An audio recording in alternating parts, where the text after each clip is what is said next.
Assalamualaikum warahmatullahi wabarakatuh. Perkenalkan, kami dari kelompok 2 akan mempresentasikan tentang saham dan penilaian saham. Sebelumnya perkenalkan, saya Intana Zulnikmah, NIM 2023-11242. Saya Tegar Ardiansa 2023-11533. Saya Dewi Atika, NIM 2022-11370. Saya Najla Maria Syamila, NIM 2023-1146.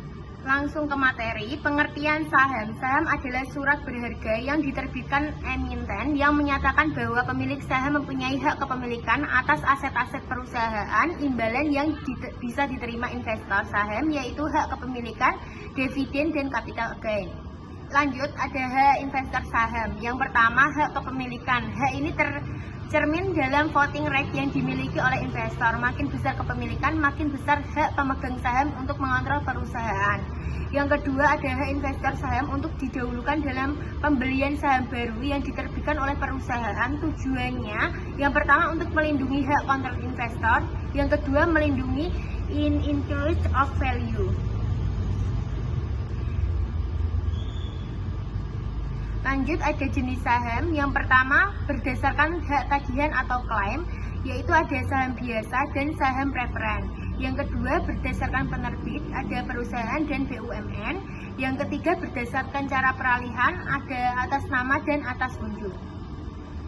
Lanjut lagi, ada saham biasa yang merupakan bukti kepemilikan saham dari suatu perusahaan terbatas dan pemegang saham yang mempunyai hak atas dividen yang dibagikan oleh perusahaan tersebut.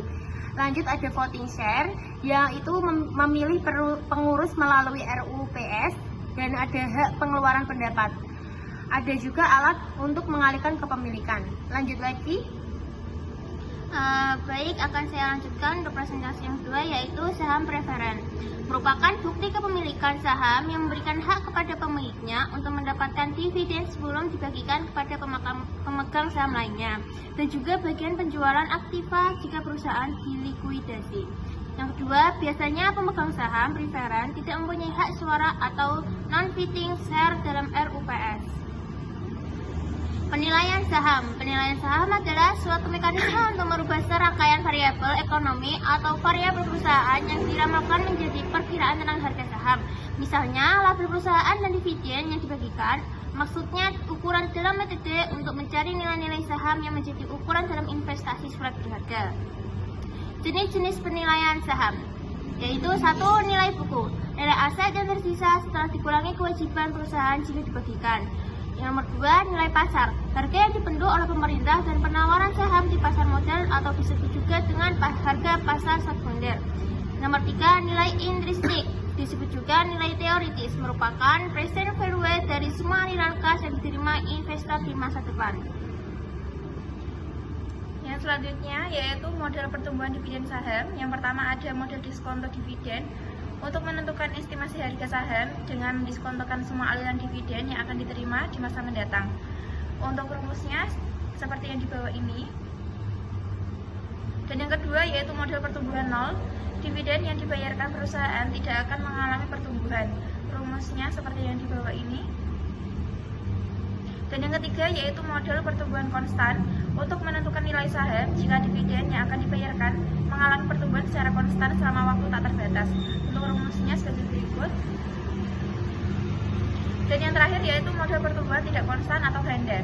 Untuk menentukan nilai saham jika dividen tidak konstan. Untuk rumusnya seperti yang di bawah ini.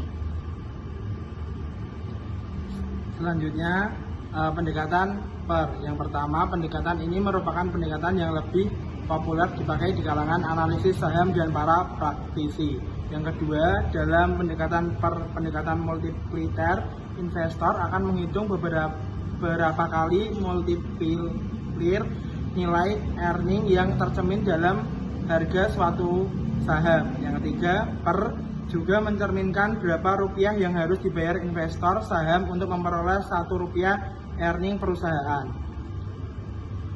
Pendekatan analisis penilaian saham secara umum terdapat 2 pendekatan dalam menganalisis perusahaan dalam rangka, yaitu pendekatan top down. Pendekatan top down kajian analisisnya dimulai dari situasi negara yang meliputi stabilitas politik untuk menjamin keamanan investasi serta pertumbuhan ekonomi. secara sederhana tahapan analisis fundamental. Yang pertama ekonomi, yang kedua industri, yang ketiga perusahaan. Baik, cukup sekian dari kelompok kami. Bila ada kata salah, mohon dimaafkan. Terima kasih. Wabillahi taufiq wal hidayah. Wassalamualaikum warahmatullahi wabarakatuh.